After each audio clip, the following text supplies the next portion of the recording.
Tapi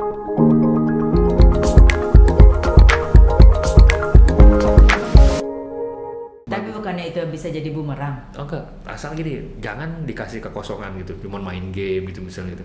Tapi dia harus dibuatkan program. Nah, untuk dia mencari diri sendiri, misalnya dia kurang di matematika nih, tapi mau jadi misalnya finance gitu. Nah, itu kan dia mesti sadar, dia mesti belajar dulu ngejar itunya. Atau dia kurang di bahasa, dia mau jadi satu presenter gitu, profesi di situ. Nah, itu yang jadi kan istilahnya memang ada kesalahan juga dari struktural. Jadi seperti kurikulum itu kan memaksa istilahnya yang ikan harus manjat pohon.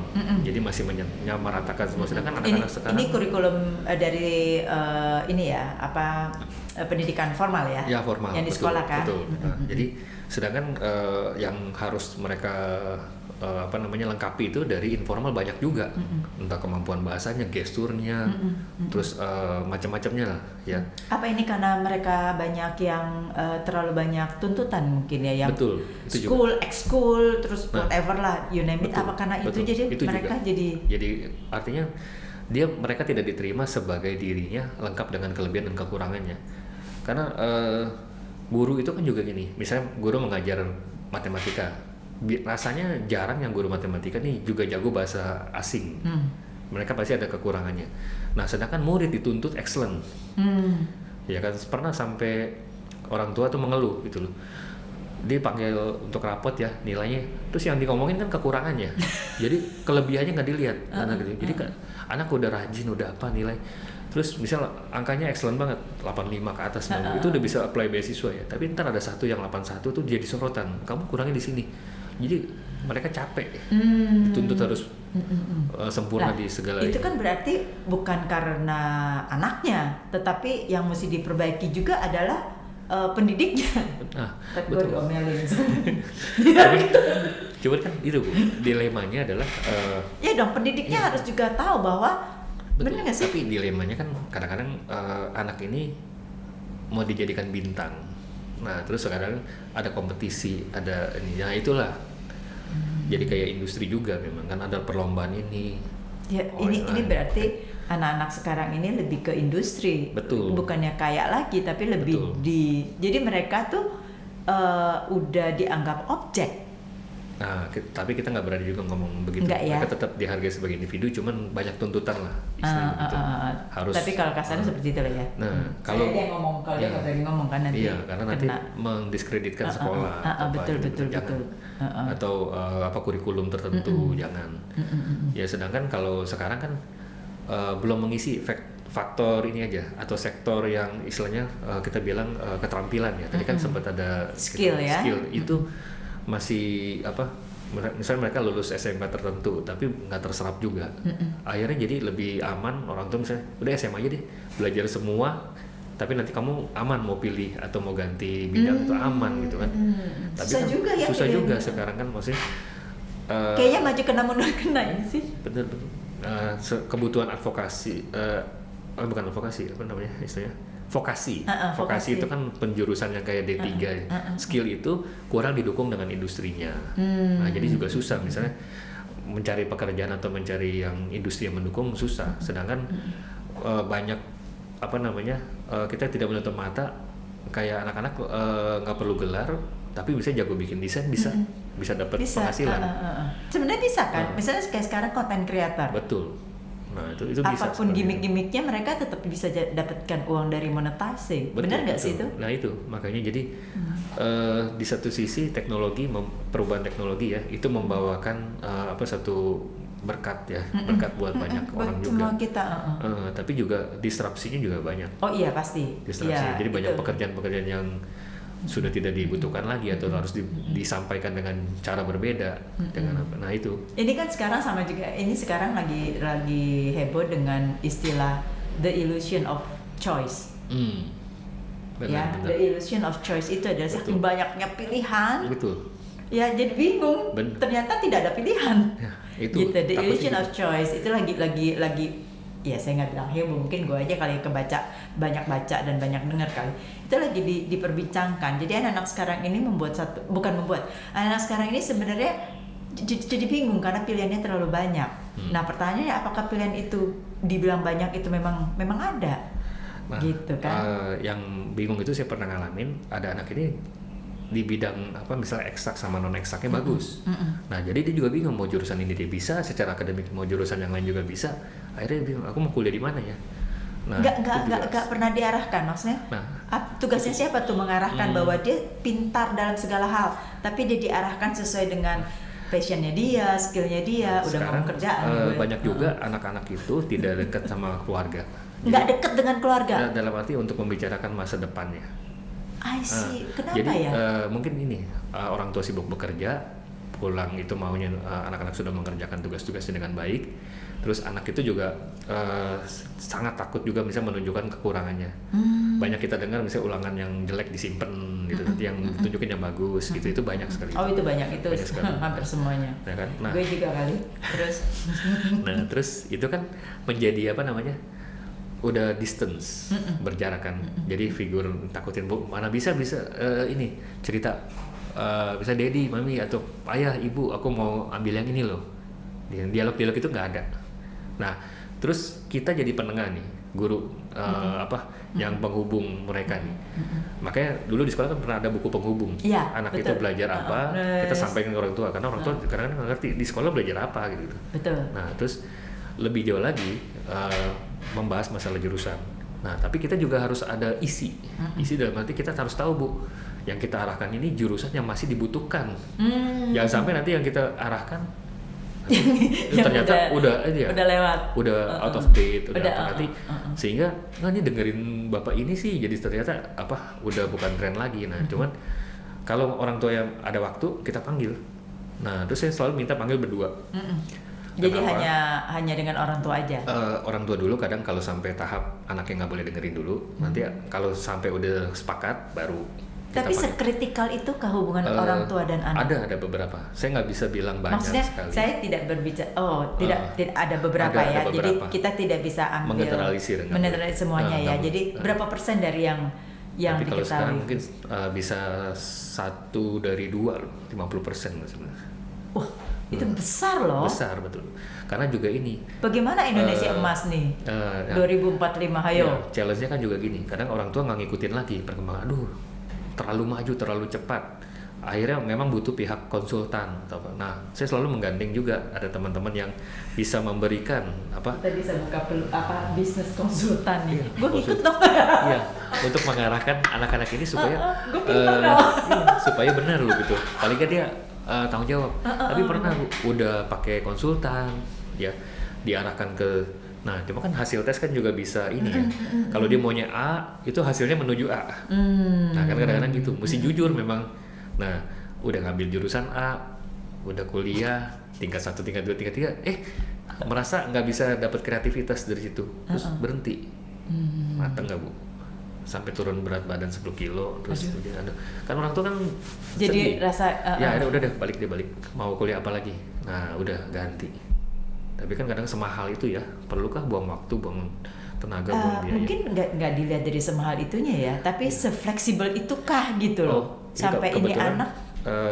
Kita bukan ngomong fleksibel ya, sebenarnya pasti akan dipertahankan. Ayolah, tinggal setahun lagi bisa selesai. Tapi karena udah menyangkut nyawa, dia udah ada stres. Nah, terus dipanggil dan akhirnya diberi keleluasan.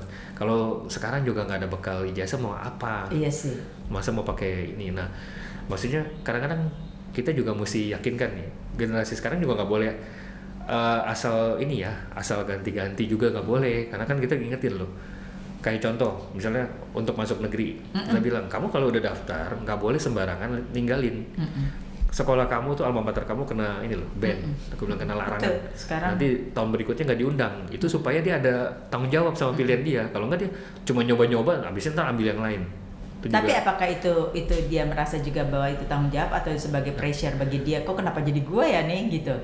Pada saat dia merespon atau menerima, dia kan punya kehendak bebas milih siapa atau milih di mana. Sekolah di mana? Nah, betul. Tapi ketika dia dipanggil, mau nggak ini ada tawaran dari sekolah ini? Ketika dia bilang ya harus tanggung jawab dong.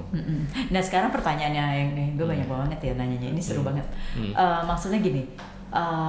Yang kita ajarkan itu kan sesuatu yang mereka dapatkan di sekolah ya sebenarnya kan, tapi sebenarnya di luar itu 50-50, berarti 50%-nya yang kita harus memahami adalah karakternya dia, kemudian itulah makanya psikologinya dia, itu hanya sekolah yang unggulan yang punya kesempatan ekskulnya banyak, sehingga memberikan istilahnya kayak apa namanya, dia bisa ekspres atau dia bisa menguji lah, atau paling nggak kalau aku ikut kegiatan ini cocok gak, seperti apa dia tahu, nggak sekedar cuma ikutin teman atau apa gitu loh. Kan kadang-kadang jujur ngomong Bu, ada yang ikut karena pacarnya mau ini juga. Terus habis itu apa benar suka-suka ini, belum tentu, nggak juga. Jadi tapi hanya sekolah beberapa unggulan yang bisa memberikan itu, karena semua itu kan kos. Kadang-kadang tuh kita mau misalnya memberikan suatu keterampilan tertentu, pasti ada paling nggak ruangan, alat-alat. Ya contohnya kalau saya nih dari kimia nih, saya terpanggil waktu itu untuk punya lab. Saya memberikan pengajaran lab. Pernah nggak kerja sesuai dengan kimianya, backgroundnya? Pernah nggak pernah? Ada corrosion, waktu itu dibilang corrosion. Ada corrosion. Di bidang maksudnya anti karat. Nah itu jadi pernah kerja di perusahaan atau pernah. Cuman, pernah ya. Pernah. Jadi sudah mempraktekkan ilmu kimianya itu. Nah betul. Tapi kalau sekarang karena kalau di company kan, apalagi project ya, ada politik, ada apa. Nah karena kita jiwanya lurus, akhirnya udah deh jadi pendidik aja deh. Apa namanya? Tapi kenapa dari kimia bisa masuk ke pendidikan sih? Karena ke pendidik memang ada istilahnya kalau di tujuan dari ini ya, misalnya ilmunya, disiplin ilmunya itu untuk jadi dosen pun boleh, karena kan yang kita kuasain tuh ilmunya juga ini loh, dalam. Kalau di SMA itu cuma menganggap kimia itu hanya kimia saja gitu ya. Saya termasuk soalnya, saya IPA. Betul, hanya itu aja, jangan kimia belajar ini. Tapi begitu masuk ke jurusannya, ada kimia analisis, kimia lingkungan, kimia organik, anorganik. Ini kimia apa? Kalau yang kita berikan untuk ini, untuk apa namanya sebagai ilmu pelajaran ya masih ilmu kimia sekolah.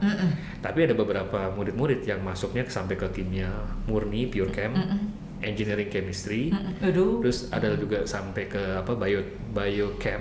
Nah itu menyesuaikan. Jadi misalnya apa yang kita dapat di kuliah kimia organik itu saya nggak lupa, maksudnya ada buku-bukunya, tetap cuman kebutuhannya kan dikit. Ini bimbingnya juga bimbing yang anak. Dulu majornya di mana? Biochem atau apa? Kalau aku majornya inorganik chemistry. Nah jadi lebih ke logam, ke katalis gitu-gitu. Terus tapi di situ ada enggak, saya bingung aja dari dulu memilih kimia. Terus ujungnya di pendidikan bagaimana ya? Karena suka mengajar, suka belajar dan mengajar, balik ke situ. Menghubungkan ini. Tapi dulu memang suka kimia, maksudnya suka. Ya, berarti kan di IPA pelajaran sains, sainsnya tuh bagus, fisik, kimia, bagus itu, matematik juga. Nah, tapi pertanyaan itu saya bisa jawab sendiri, soalnya saya juga. Iya. Waktu di SMA-nya memang kenceng juga di situ. Juga. Tapi balik lagi. Iya. Komunikasi, bingung. Tapi mungkin ini passion ya, masih bilang. Tapi kalau saya merasa ada suka angka saya. Jadi kalau di bidang kuantitatif menghitung itu saya suka. Jadi nggak beban tuh, kayaknya otak aku the brain tuh angka cepet, jadi waktu apa untuk kecepatan ngitung ya. Kan misalnya ya. Jadi kayak ngeliat kaca, tau nggak? Kayak ngeliat kaca itu, suka aja gitu loh. Jadi makanya di bidang-bidang pengajaran, kalau ada yang istilahnya rumus-rumus ke kita itu kita bisa elaborate, memperlihatkan yang gampangnya loh, sisi gampangnya atau sisi esensinya. Kayak kan masih ada orang yang misalnya gini, gue bingung ya lu bisa suka matematik, terus aku ceritain, matematik itu berguna loh, ada di setiap denyut kehidupan kita, aku cerita. Terus tiba-tiba dia jadi, oh iya kalau lu nggak bilang begitu, gue nggak suka lo matematik. Nah, tapi begitu kita bilang jadi sadar, akhirnya ya gue mau jadi bisa matematik gitu loh. Nah, aku bisa membangkitkan itu. Iya, itu namanya kita bisa elaborate, betul. Bisa menjelaskan dari sisi yang berbeda, mengenai kenapa, ya kan? Bener. Kayak sekarang ada jurusan matematika sendiri tetap menarik bagi saya meskipun awalnya kimia. Kenapa? Karena nanti semua mesti dihitung. sehingga menuju satu keseimbangan atau ke efisiensi. Nah sekarang kan kita kan kayak university, kemudian sekolah-sekolah itu kan udah banyak banget ya. Sedangkan bimbingan belajar ini kan yang ya saya nggak bilang ekskul ya, termasuk apa nih, ekskul non formal atau apa nih? Istilah yang kalau kita ngikutin istilah term luar negeri itu after school learning. Oh, after school learning. Nah, after school learning ini kan yang sekarang dilakukan adalah bagaimana mensupport semua kebutuhan mereka. Semua kebutuhan in school, ya kan? Terhadap si anak subjek agar dia bisa perform well. Oke. Perform well itu nanti bisa deliver to their dream university. Itu termasuk life learning nggak? Sebetulnya begitu. Cuman ada fase-fasenya. Jadi kita mesti ngerti perkembangan anak nih, kebutuhan apa. Misalnya kayak kalau kita mau nganter dia ke top university yang misalnya Ivy League ya, dari SMP nggak cuma nilai, ekskul apapun mesti dirancang. Makanya waktu itu aku pernah ingatkan orang tua pentingnya kebutuhan anak ini kita tahu. Dia punya minatnya udah kemana, jadi udah dibangun portonya. Kalau dia suka gambar, mau masuk nanti NAFA, yang advance school gitu ya, itu dia mesti dari SMP bikin. Tapi bagaimana orang tua bisa tahu kalau dia komunikasi aja susah? Nah itu kan maksudnya kasuistik ya. Kalau yang hubungannya baik bisa lebih cepat deteksi, diarahin. Kalau dia misalnya udah suka musik ya, dari kecil udah arahnya ke musik atau apa seperti itu. Jadi bisa elaborate juga. Dan bahkan tinggal nambah jam terbang dia untuk kerjasama dengan musisi-musisi senior kan. Atau dimasukin ke sekolah musik, atau betul. dia bisa lebih biar dia banyak terekspos atau berjumpa dengan sekian banyak. Setuju nggak kalau kita bilang sekarang anak-anak sekarang Gen Z ini tuh genius? Oh genius bener, karena dari makanan itu salah satunya. Terus kedua interaksi mereka, kadang-kadang umur 2 tahun 3 tahun kan dibawa sama orang tua nggak mau pusing, kasih aja gadget. Waduh cepet mereka. Aku juga ketemu ponakanku kemarin baru lulus 6 tahun ya di Malaysia kan, ke sana terus lihat pas wisudanya juga bagus. Nah mereka bisa speech, bisa confident, terus ada satu penghormatan ke orang tua, diberikan ini menyajikan minum something. Ya kayak teh kayak gitu. Nah itu bagus, itu yang aku tersentuh tuh ngeliat ini yang harus anak-anak nggak boleh lupa loh. Karena mereka dari orang tua yang mengasihi mereka, mereka menerima kebaikan-kebaikan yang banyak sekali dalam bentuk ilmu pengetahuan, kasih sayang atau apa ini. Cuma anak sekarang sangat mudah melupakan dan merasa itu sudah seharusnya orang tua harus kasih gue kayak gitu. Jadi maksudnya nggak perlu gue balikin lagi in return respectnya, tapi emang orang tua emang sampai begitu Bu kadang-kadang. Nah makanya kan beberapa bahaya sekali. Nah pengaruh luar kan kuat, kenceng itu. Dan kita kalau mau mengakui dari 10 kata kita kan pernah tokoh bahasa bilang 9 dari 10 kata kita serapan dari luar. Oh iya pasti. Nah jadi mudah sekali menyerap. Indonesia itu seperti spons. Jadi dikasih baik serap, kasih buruk. Nah tinggal mana yang lebih kuat aja. Kalau baik terus jadi baik. Apalagi ditambah dengan digital yang sekarang ini kan cepet. Semuanya borderless ya. Borderless, semuanya masuk. Betul. Makanya harapannya kalau kami suka ditanya ini unique selling point-nya apa. Nah yang keunikannya mungkin kami mau lebih anak-anak experience learning, sehingga mereka belajar terbaik tuh dari pengalaman mereka sendiri. Seperti apa experience learning itu? Misalnya kayak dapat soal apa nih, nggak ngerti, minta jelasin, oke. Tapi terus coba dulu. Nah coba mentok, salah. Aku juga bilang di tempat les salah nggak apa-apa. Untung salah di sini, kamu bisa belajar juga dari kesalahan. Belajar dulu di sini. Iya. Daripada terus satu hal yang kita susah ajarin itu adalah apa? Ketelitian. Itu across the board ya semuanya ya? Gak bisa Bu, ketelitian kita gak bisa ajarin. Enggak, karena itu karakter anaknya itu. Ada yang kerja cepet-cepet, ada yang saking cepetnya kerja bisa satu tes yang untuk 2 jam dia udah bisa review 3 kali. Iya. Bisa cepet. Makanya aku bilang yang genius itu benar ada. Cuma kan sekarang untuk dia slow down, teliti atau apa, nah itu susah. Karena dia maunya cepet. Nah itu kalau begitu bagaimana orang co-op dengan si anak-anak ini ya? Dari speed dia cepet, dari kepintaran dia udah lebih jenius dari kita, dari itu akhirnya kita cuma bisa bilang ke mereka, keunikanmu itu harus bisa kamu yang menerima tetap keanekaragaman atau kondisi dunia. Jangan kita menyuruh dunia mengerti kita. Itu just stres loh. Jadi kita juga memberitahukan Iya, nggak cuma muridnya tapi juga orang tuanya gitu loh. Iya, Kita harus saling terbuka. Harus saling terbuka. Nah kayak tadi yang orang tuanya ya, kadang kan kita panggil dua-duanya nih, Bu anak ibu mau jurusan ini nilainya begini, apakah sudah sepakat? Karena saya juga sering lihat gini, kalau anak bagus ya orang tuanya bilang ini anak gue nih, kalau jelek nggak anak lu. Oh iya itu anak mama. Iya yang makanya ini anak mama gitu kan. Gitu loh, makanya kita mesti sepakat karena menyekolahkan mereka itu kadang jangan sampai main salah-salahan, itu bisa berantem loh Bu. Ngeri juga. Iya makanya itu nggak kami maksudnya gini, alami. kalau dari segi orang tua aja bapak emak ini udah saling bukan nggak Iya, cocok nggak sepakat itu bagaimana ke anaknya ya. Makanya kadang ada pertemuan yang kita harus orang tua dulu. Sampai temanku juga bilang, wah bro lu kalau bisa begitu coba kasih layanan di buka konsultasi deh.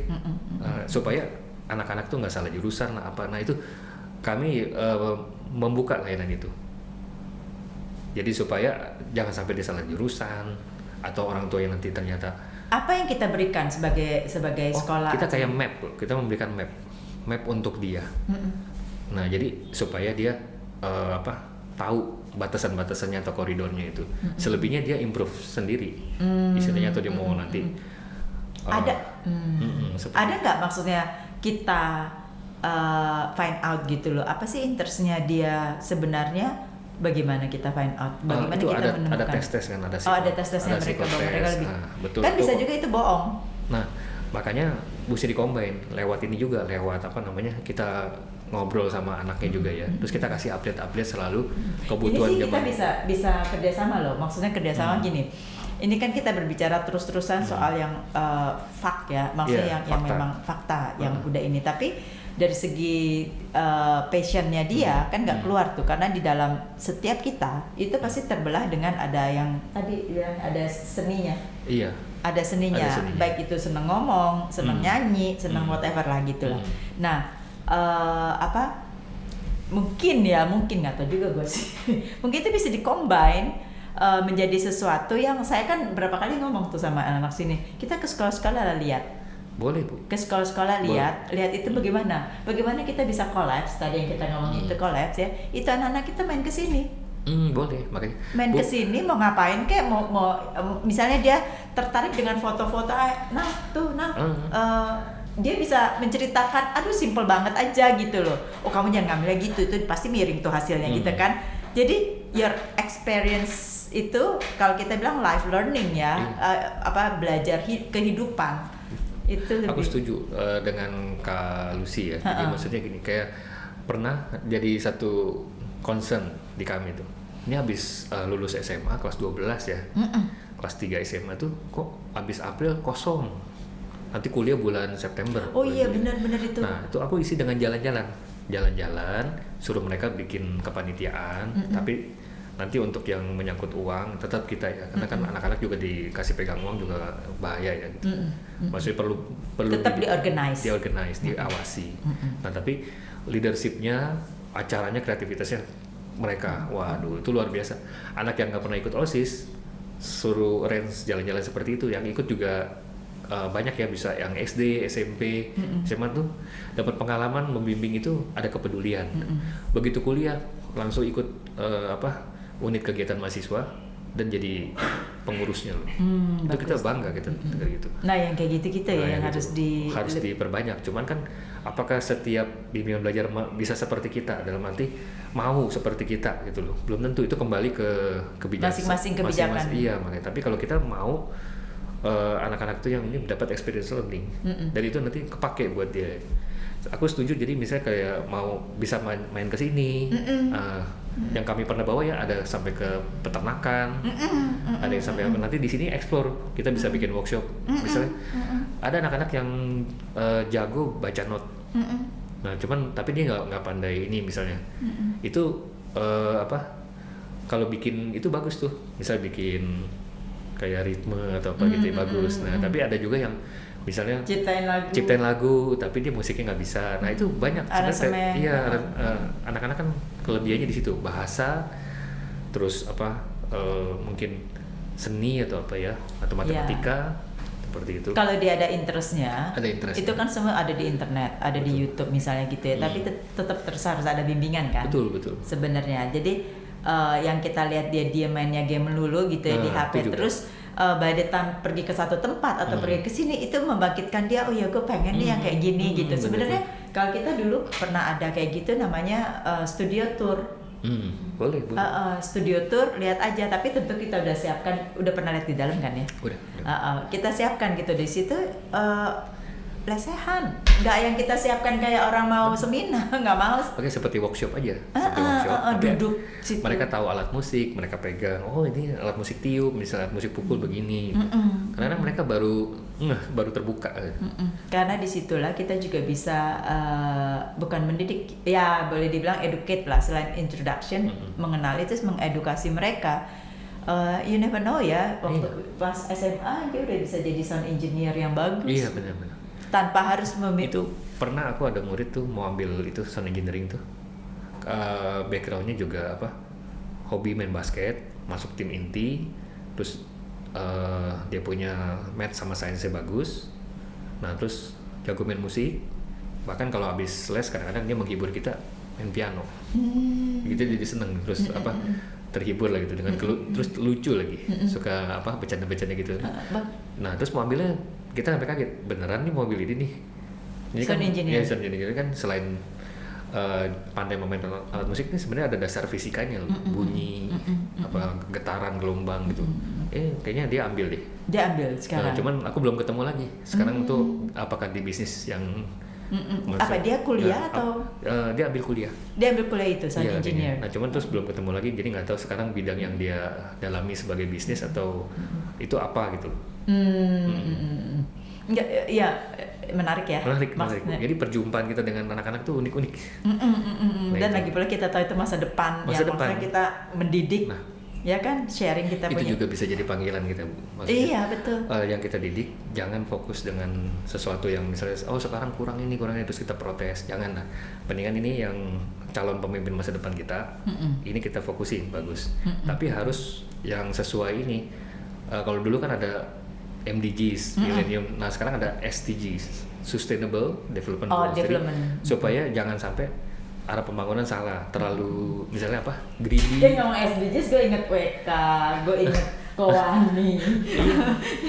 Iya kan? SDGs semua itu. Sustainable semua. Jadi supaya kita bisa wariskan, bisa apa. Nah, apalagi kita nanti kan semua kita nggak bisa menolak tua ya. Iya, kita nanti akan dipimpin sama mereka dan kalau kita tahu mereka nih.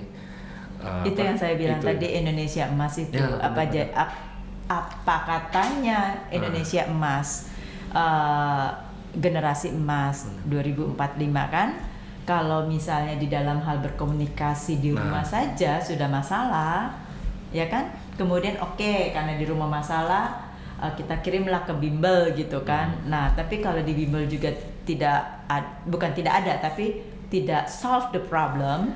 Kemana lagi kah mereka harus pergi? Betul, tapi terkadang kalau di kami itu terbatasnya waktu, karena kan cuma ketemu seminggu sekali, seminggu 2 kali gitu. Itu pun aja kita kalau mau lebih dari itu, kita juga bilang hati-hati, jangan sampai anak ini merasa dihukum. Jadi kan kadang-kadang mereka lebih pengen waktu mereka tuh istirahat juga sama bermain atau apa. Ini kayak intermezzo di rumah males, kita bener seperti itu, bener. Soalnya kan juga ini sekolah tuh capek loh sekarang, dari pagi sampai sore. Sampai jam 4 sore kan. 3 sore. Ada berapa sih muridnya? Ya kurang lebih 100. Dan itu dari SD, dari macam-macam, dari SD, SMP, SMA. Nah sekarang lebih banyak kemana? Lebih banyak di mana? Yang tadi saya bilang SMP yang lebih banyak. SMP lebih banyak. Aduh itu kritikal banget. Kritikal banget betul. Makanya perlu kita bekali guru-guru kita juga dengan mau mendengar, mau apa kebutuhan. Ada berapa orang gurunya? Timnya kalau yang kami di Sunter ada sekitar 5. Ada 5. Oh ada branch-branchnya gitu. Nah itu yang lagi kami bangun karena kan sekarang baru beralih dari pandemi ya, baru mulai kebutuhan offline kenceng gitu. Dan juga ada kenyataan bahwa sekarang tempat itu oversupply. Maksudnya? Kebanyakan teman. Jadi kayak ada teman, ada ketemu, aku ada tempat nih nawarin, mau gak untuk bikin kegiatan ini. Jadi kami dapat peluang untuk membuka. Udah kayak di sini aja, ini ruangan ini kan sekolah tuh. Iya. Bisa mental vokal class, bisa pemain bass, bisa apa, bisa pakai untuk produksi. Tapi kita kelebihan nggak ya?